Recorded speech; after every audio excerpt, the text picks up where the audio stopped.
Elias Thorne swung his axe again. The bright, thin air of the Colorado high country in 1876 making the thwack sound sharp, brittle. The sunlight was a paradox, a brilliant cold fire that lit the granite peaks of the valley, but offered no real warmth. Around him, the wind, which never truly stopped, hissed through the lodgepole pines, carrying the scent of snow and distance. He was building his cabin, his first, and the structure he was assembling, log by patient log, was, he was unaware, a monument to a failing idea.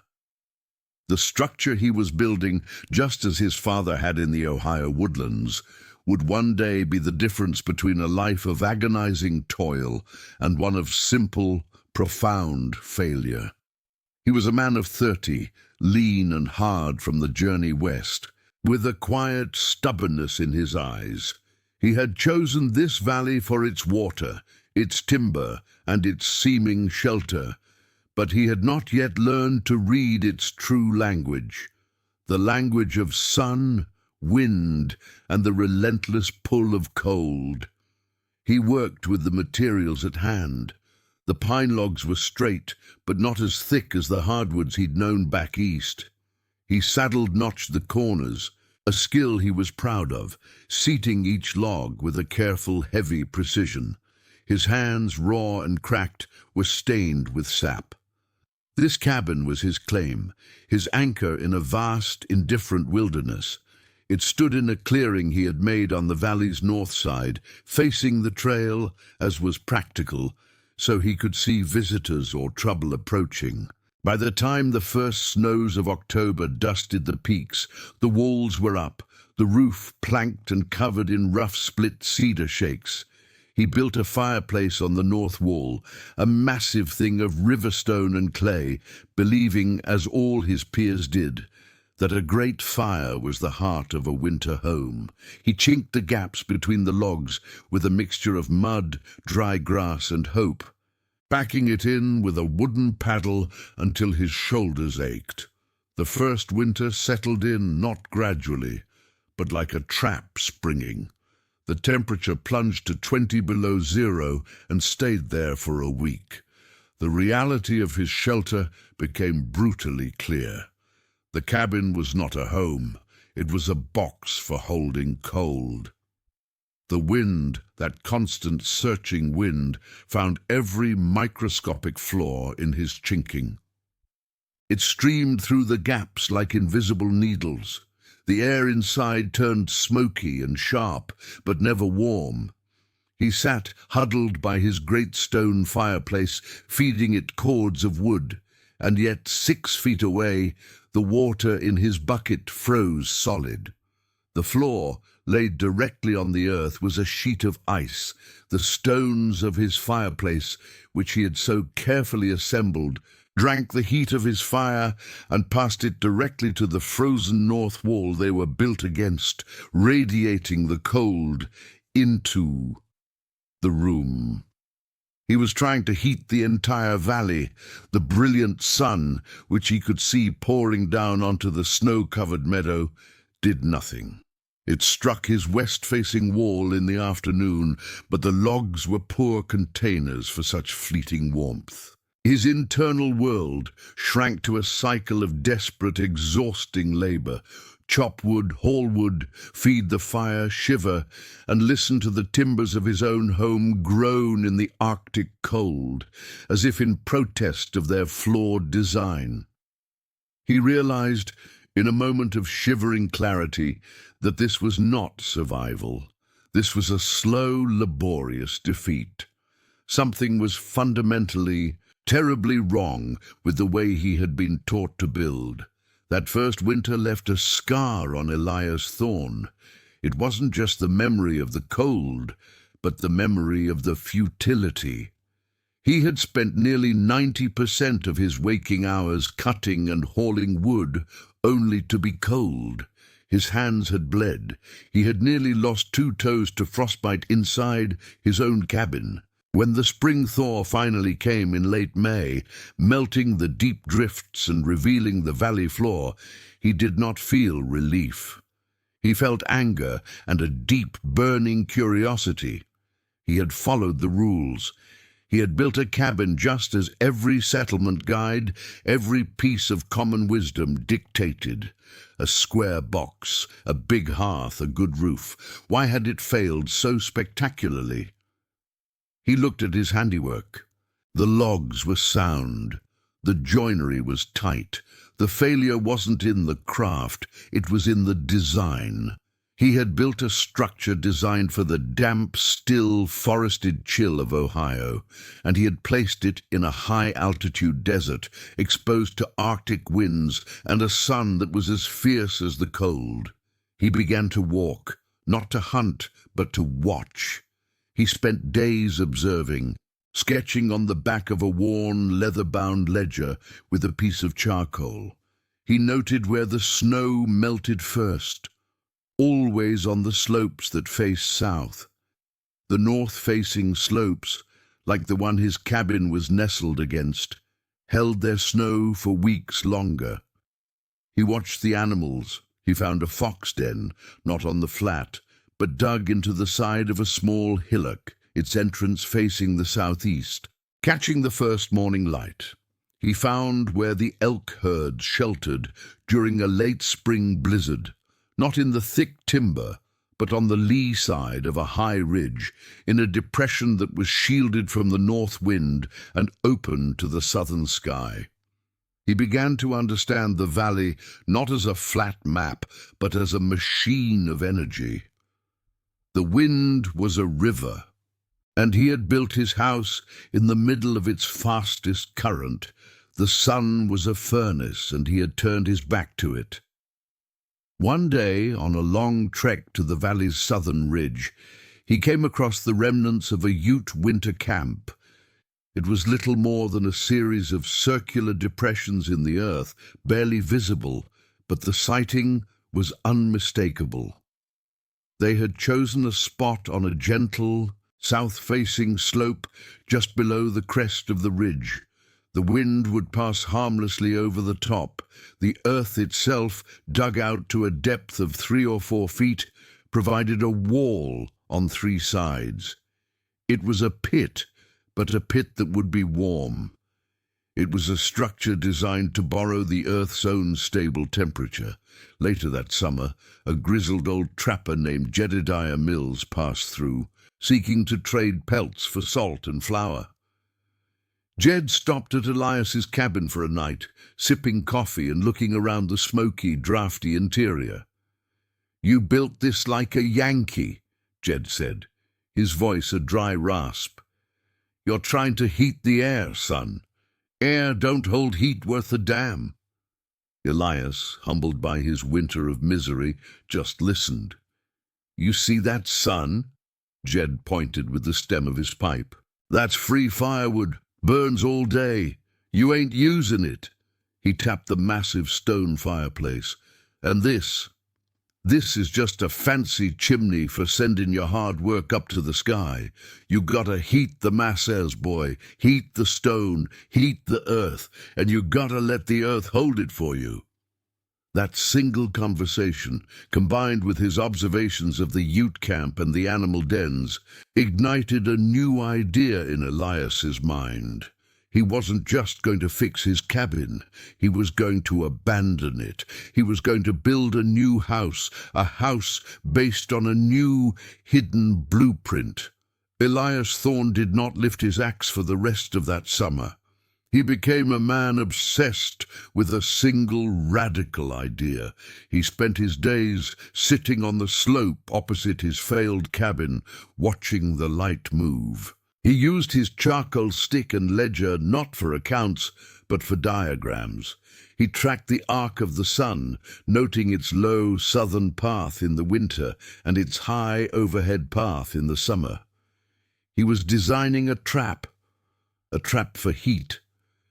His blueprint was not a floor plan, it was a diagram of the sun's energy. He decided on a new site, on the north side of the valley. but built directly into the base of the slope, facing due south. He would use the mountain itself as his north wall. The high ridge behind the site would act as a massive windbreak, deflecting the prevailing north and west winds clean over the structure. He planned the new house in reverse. He started not with the walls, but with the problems. Problem 1, the cold floor. Solution. His floor would not be on the earth. It would be the earth, or rather, a massive stone slab laid over it, designed to be a receiver. Problem 2, the wind. Solution, the house would be dug in, earth-bermed, presenting only one face to the weather. Problem 3, the heat loss. Solution, a roof insulated not with leaky shakes, but with the earth itself. A sod roof, thick and heavy. Problem 4, the inefficient fire.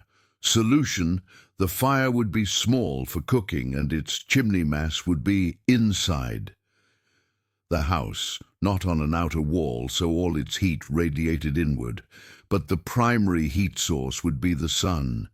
This was his great gamble. He designed a south-facing wall that was not a wall at all, but a collector.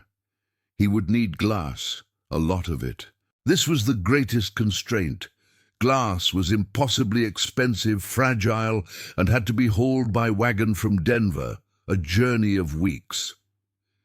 He spent the late summer and early fall making the journey. He traded his best furs, his spare rifle, and a portion of his savings for wooden crates filled with panes of glass. His neighbors in the next valley, the Vance family, thought he was mad. "You're building a glass house, Thorne? In this country, a hailstorm will ruin you, or a bear." Elias just nodded, his mind fixed on the long winter nights. "It's a risk," he allowed, "but the cold is a certainty." He returned not just with glass, but with a new determination.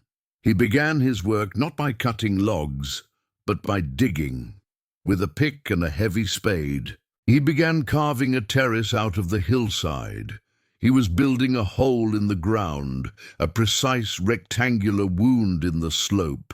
He was not just building a cabin, he was altering the landscape to create a partnership. He knew, as he struck the rocky soil, that this structure would either be his salvation or his tomb. The plan was complete. The work, the real back-breaking work, had begun. The excavation was brutal. For a month, Elias worked with pick, shovel, and wheelbarrow, cutting into the rocky, clay-heavy slope. He was not just leveling a site, he was creating a three-sided hole, 15 feet deep at the back, 40 feet long. The earth he removed was piled carefully to the sides. It would be used later. He was creating a pocket, a niche in the mountain that would shield the house from the north, west, and east. Once the terrace was cut, he began hauling stone. Not logs, stone. He gathered hundreds of flat, heavy stones from the nearby creek bed and the scree slopes. This was the foundation of his heat trap. He laid a floor of stone, 2 layers thick, fitting them tightly, filling the gaps with a mortar of clay and lime. This was not a floor, it was a battery. It was designed to soak up energy. Next, he built the north wall, the wall that was pressed directly against the excavated earth. This, too, was stone, stacked 3 feet thick, a massive solid barrier of granite and clay. This wall would act as the heart of the thermal mass, connecting the house to the stable 50-degree temperature of the deep earth. Only when this stone foundation and back wall were complete did he turn to wood. He built the east and west walls of thick, carefully scribed logs, chinking them not with mud and grass, but with oakum, a tarred fiber he had bought in Denver, making them as airtight as a ship's hull. These side walls had no windows. Not one. They were solid, insulated barriers. Then came the south wall. This was his masterpiece, his great experiment. It was a framework of heavy timbers designed to hold the precious glass panes. He spent a week setting the frames, glazing them with meticulous care.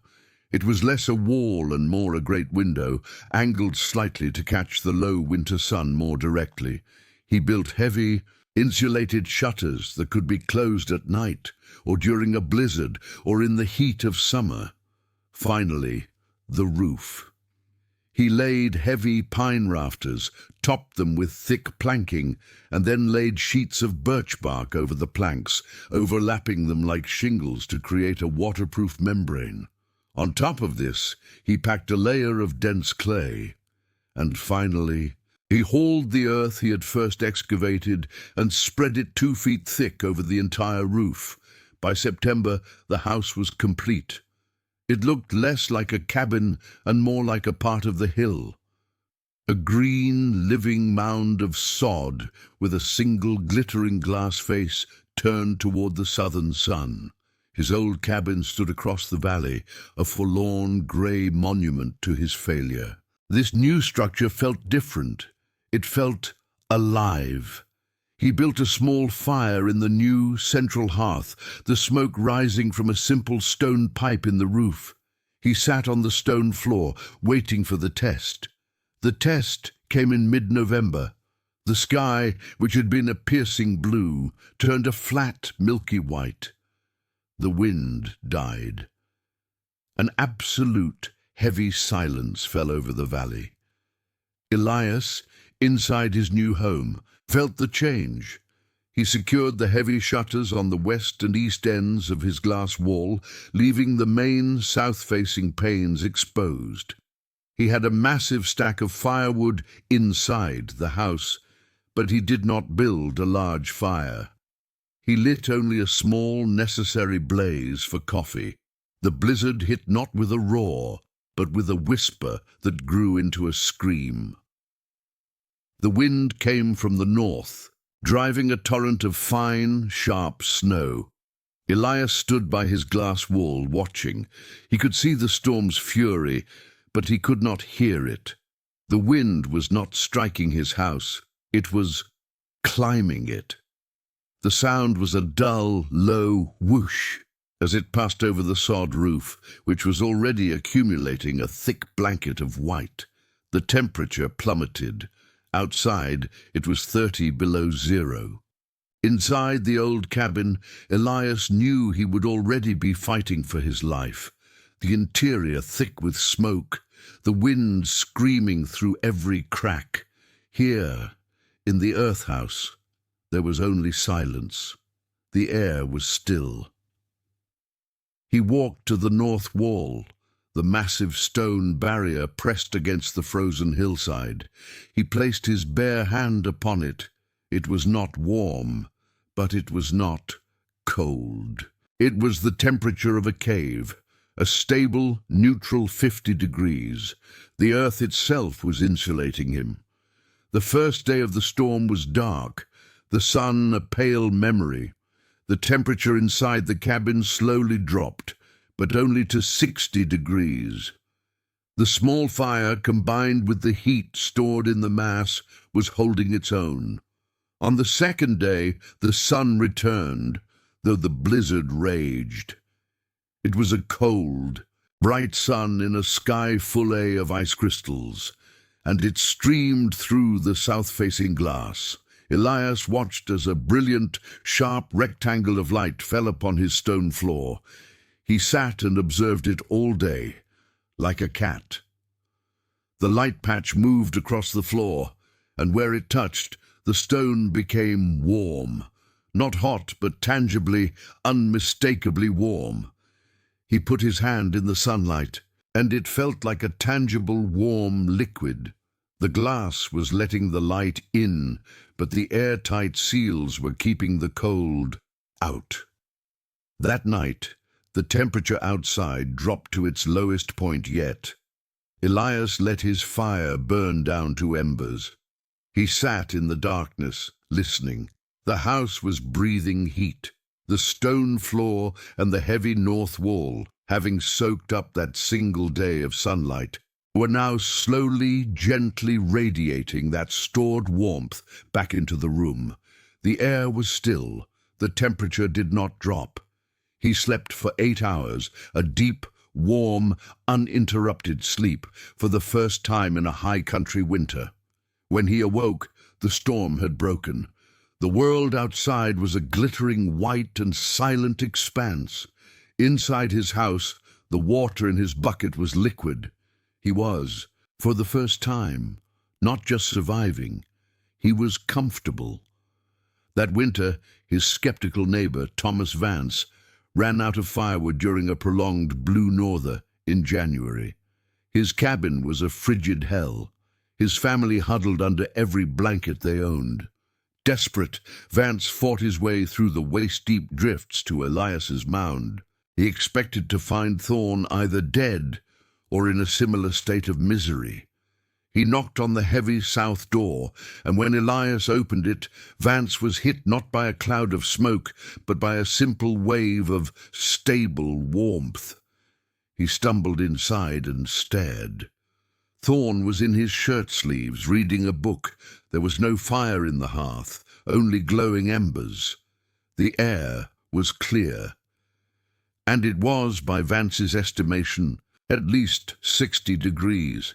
"My God, Thorne," Vance stammered, his beard caked in ice. "Where's your fire?" Elias just smiled and pointed. First he pointed to the sun, now low in the southern sky. Then he pointed to the thick stone floor. "The sun did the work this afternoon," Elias said. "The stone is doing the work now." Vance was the first convert. He spent that afternoon in Elias's cabin, asking questions, his eyes wide with a builder's understanding. He touched the walls. He felt the floor. He could not deny the reality of it. He could not, rebuild his own cabin that winter. But in the spring, he did not build a new barn. He built a massive south-facing sun wall onto his existing cabin, insulated the north wall with a high bank of earth, and packed his roof with sod. His next winter was half the work and twice the comfort. The idea spread. It spread not as a single, rigid blueprint, but as a set of principles. The Miller family, who settled the valley 5 years later, built their home Thorne style from the ground up, after spending one night in Elias's shelter. Trappers and homesteaders who passed through carried the concepts with them. Down in the high valley, one might say in a Denver saloon, they build into the hills. They face the sun and bank the earth. They say one man, Thorne, learned how to trap the sunlight in his floor. Decades passed. The high valley design became a vernacular. People built their homes with a long east-west axis, with minimal windows on the north and a heavy bank of earth against the prevailing wind. They did it because their fathers had, and it had worked. They didn't know the name Elias Thorne. They just knew this was the way to build a house that held. The innovation had passed from a single desperate man's experiment into the realm of shared, practical wisdom. The legacy was not a monument, but a method. It was a method that saved countless cords of wood, saved families from the brutal toil of the cold box cabins, and allowed a more permanent, more resilient life to take root in a place that had once been considered barely habitable. Elias's hidden blueprint was now hidden in plain sight, in the very orientation and shape of the homes that dotted the high country. What Elias Thorne had understood, through brute experience and quiet observation, was a series of physical principles that engineers a century later would give formal names to. His design was a masterclass in what they would call passive solar architecture. The south-facing glass wall was the collector. It allowed short-wave solar radiation, sunlight, to enter the house. but was a poor conductor, helping to keep heat from escaping. The hailstorms Vance had warned about never materialized in a way that defeated the heavy glass, and the risk, Elias found, was well worth the reward. The true genius, however, was the thermal mass. The thick stone floor and the massive 3-foot-thick north wall were the heat sink or the storage battery. Stone and earth are dense. They take a long time to heat up, and they take a long time to cool down. All day, as the low winter sun poured through the glass, the stones of the floor and wall absorbed that energy. Then, as night fell and the air temperature in the cabin began to drop, the physics reversed. The stones, now warmer than the air, began to release their stored energy back into the room, not as light, but as long-wave infrared radiation. Heat. It was a slow, steady, radiant warmth that kept the interior stable all night long, without a fire. The third principle was insulation and earth sheltering. The sod roof, 2 feet thick, and the earth banked against the north, east, and west walls, acted as a massive blanket. The earth's temperature, just a few feet below the surface, remains a relatively constant 50 to 55 degrees, regardless of the air temperature. His house wasn't fighting a 30 below zero winter. It was anchored to the stable, mild temperature of the planet itself. The wind, which had been his primary enemy in the old cabin, was completely defeated. It could not penetrate the earth.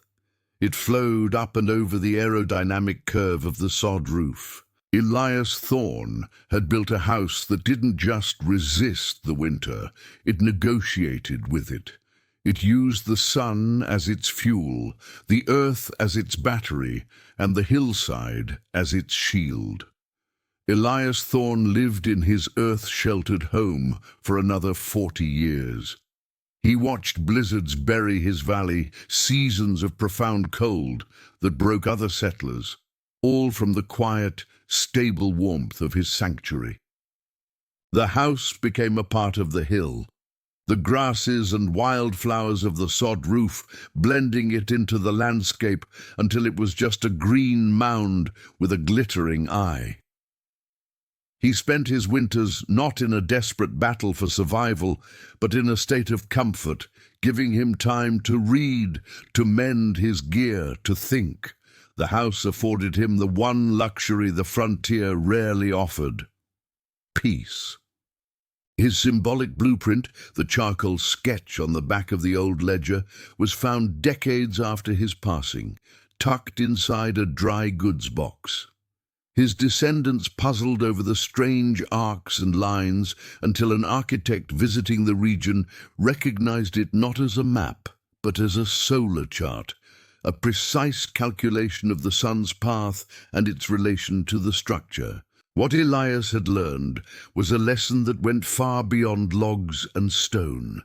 He learned that brute force, the bigger fire, the thicker wall, was a fool's errand. That was a war against nature, and nature always wins. True survival, he had discovered, was about observation. It was about the humility to admit that the common wisdom was wrong, and the willingness to learn from the silent. Perfect efficiency of a fox's den or the tilt of the earth itself. The other settlers had tried to build shelters that defied the wilderness. Elias Thorne had built a shelter that invited the wilderness in as a partner. He invited the sun to be his hearth and the earth to be his blanket. He understood that a building is not just a box to keep the weather out. It is a complex tool for managing energy, a mediator between the human body and the larger systems of the planet. The greatest innovations, he realized, often come not from imposing our will upon the world, but from aligning our needs with its fundamental, unchangeable truths. The task was not to conquer the cold, but to simply, intelligently Borrow the Sun.